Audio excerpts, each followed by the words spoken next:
90 কোন সংখ্যার 75%? এই ধরনের অঙ্ক সাধারণত বিভিন্ন সরকারি বেসরকারি চাকরির পরীক্ষায় এবং যারা প্রাথমিক শিক্ষক নিয়োগ পরীক্ষায় অংশগ্রহণ করতে চাচ্ছেন তাদের জন্য এই অঙ্কটি খুবই গুরুত্বপূর্ণ। এখন এই অঙ্কটি কিভাবে খুব দ্রুত সমাধান করা যায় সেই জিনিসটা আমি আপনাদের দেখিয়ে দেব। 90 কোন সংখ্যার 75%, অর্থাৎ 90-এর সাথে সংখ্যার শব্দটি আছে, এই জন্য এই 90টা উপরে রাখবেন এবং যার সাথে পার্সেন্ট আছে সেই সংখ্যাটি নিচে বসিয়ে দিবেন। তাহলে 90/75, যেহেতু এটা পার্সেন্ট সেহেতু এখানে 100 গুণন করবেন।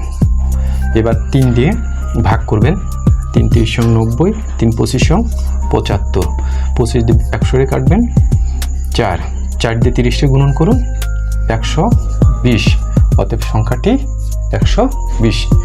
এছাড়াও এই অঙ্কটি আরেকটি বিকল্প নিয়মে করা যায়, সেই জিনিসটা আমি আপনাদের দেখিয়ে দিচ্ছি। সংখ্যাটির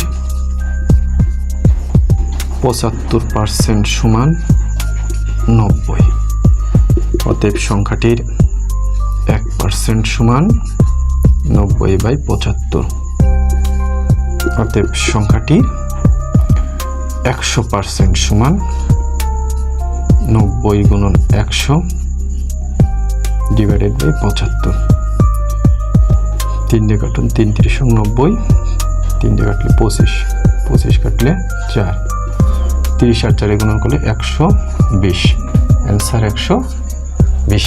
আপনারা এইভাবে অঙ্কটি সমাধান করতে পারেন।